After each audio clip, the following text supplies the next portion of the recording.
বন্ধুরা, পেঁয়াজ কই কখনো রান্না করে খাওয়া হয়েছে?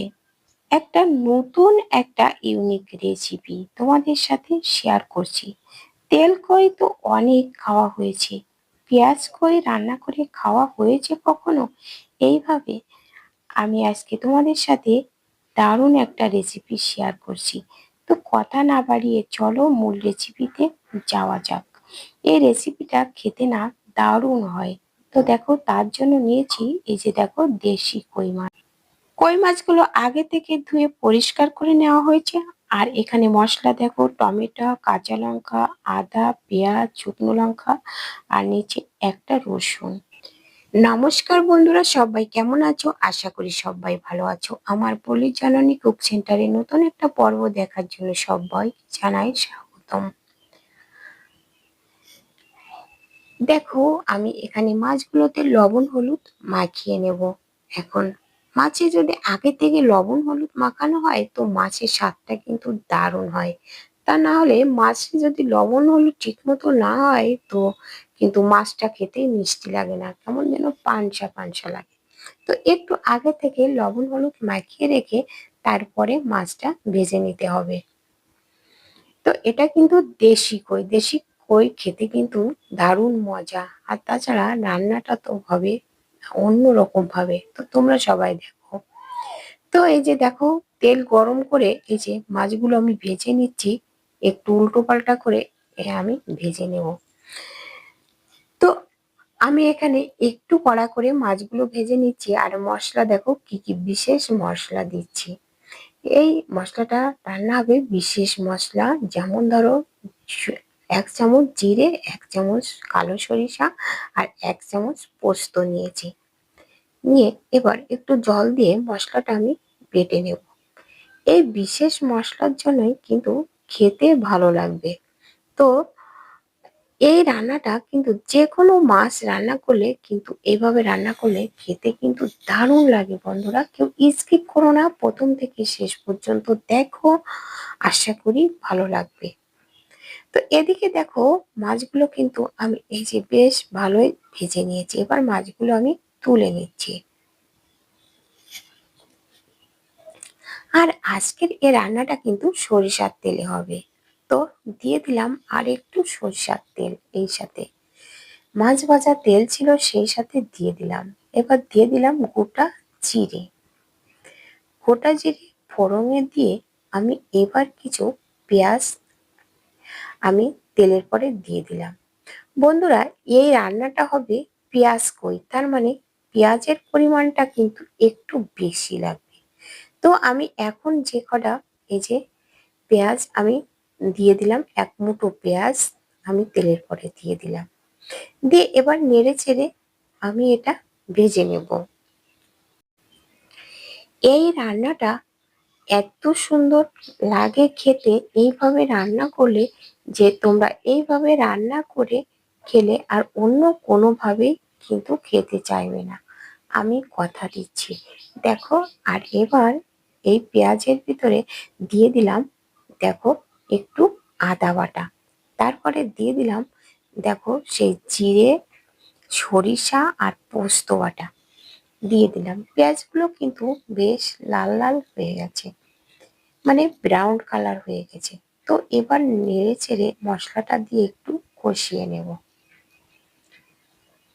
তো এই যে দেখো, মশলাটা দিয়ে কষিয়ে নেওয়া হয়ে গেছে। তো এবার আমি এর ভিতরে দিয়ে দেব, বন্ধুরা, দিয়ে দিলাম রসুন।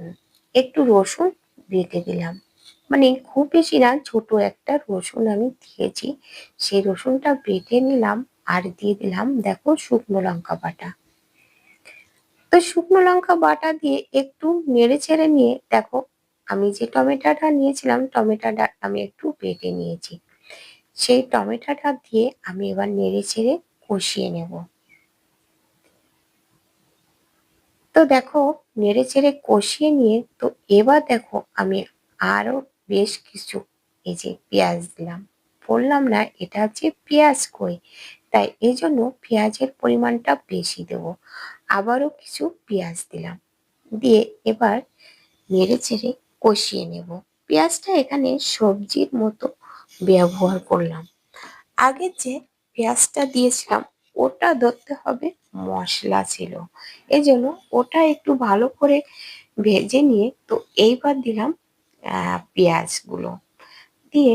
তো দেখো আমি এখানে 3টে কাঁচা লঙ্কাও দিয়ে দিলাম, দিয়ে এবার পেঁয়াজ কড়া দিয়ে মশলার সাথে একটু ভালো করে কষিয়ে নেব, মানে যাতে করে এই পেঁয়াজগুলো যাতে গলে না যায়। তো দেখো এবার দিলাম লবণ আর হলুদ, লবণ হলুদ দিয়ে আবারও নেড়ে চেড়ে কষিয়ে নেব। এইভাবে রান্না করলে খেতে যে এত সুন্দর হবে, দুর্দান্ত হবে, তেল কই রান্না করা একেবারে ভুলে যাবে। তো দেখো এবার দেখো উম, আমি অল্প একটু জল দিয়ে দিলাম যাতে করে মশলাটা যেন পুড়ে না যায়। তো পেঁয়াজগুলো দিয়ে দেখো নেড়ে চেড়ে ভালো করে কষিয়ে নিয়ে এবার কিন্তু আমি এর ভিতরে দিয়ে দেব পরিমাণ মতো জল। আর বন্ধুরা, ভিডিওটা কে কোথা থেকে দেখছো প্লিজ একটু কমেন্ট করে জানিও, তাহলে আমি বুঝতে পারবো যে আমার ভিডিওটা কোথায় কোথায় যাচ্ছে। তো কমেন্ট করতে যেন ভুলো না, আর লাইক দিতে যদি ভুলে যেয়ে থাকো তো বন্ধুরা একটা লাইক করে দিও, আর পারলে বন্ধুদের সাথে শেয়ার করো। আর নতুন বন্ধুরা আমার চ্যানেলটা সাবস্ক্রাইব করে পাশে থাকা বেল আইকনটিতে ক্লিক করে রেখো, তাহলে পরবর্তী ভিডিও আপলোড হলে নোটিফিকেশন অতি সহজে পৌঁছে যাবে আর পেয়ে যাবে সুন্দর সুন্দর ভিডিও, অজানা অনেক টিপস। তো দেখো পরিমাণ মতো ঝোল দিয়ে ঝোলটা যখন ফুটে উঠেছে তখনই কিন্তু মাছগুলো আমি দিয়ে দিয়েছি। তো মাছগুলো দিয়ে এবার একটা কিন্তু বিশেষ একটা মশলা দিতে হবে, সেটাও আমি বাটা মশলা ব্যবহার করব, যেমন দারুচিনি, লবঙ্গ, এলাচ। তো আমি এখানে শুধুমাত্র দারুচিনি আর হচ্ছে লবঙ্গ বেটে দেব, এখানে কিন্তু কোনো এলাচ দেব না। তো দিয়ে এই যে দেখো আমি মশলাটা দিয়ে এই যে দেখো নেড়ে চেড়ে নিচ্ছি। তো আর এই রান্নাটা না যে যেমন ঝোল খাবে সেইভাবে রাখতে হবে।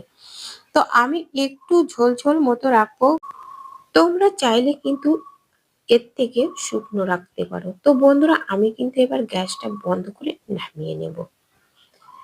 তো এই যে দেখো নামিয়ে নিয়েছি, দেখো দেখতে কত সুন্দর হয়েছে, খেতে কিন্তু দারুণ হয়েছিল। তো বন্ধুদের কাছে অনুরোধ রইল একবার হলেও তোমরা কিন্তু এইভাবে রান্না করে খেয়ে দেখো। তোমরা একবার এভাবে রান্না করে খেলে অন্যভাবে আর রান্না করবেই না, আমি একেবারে কথা দিচ্ছি। তো বন্ধুরা আজ এ পর্যন্ত, দেখা হবে পরবর্তী ভিডিওতে, ততক্ষণে তোমরা ভালো থেকো, সুস্থ থেকো। নমস্কার বন্ধুরা।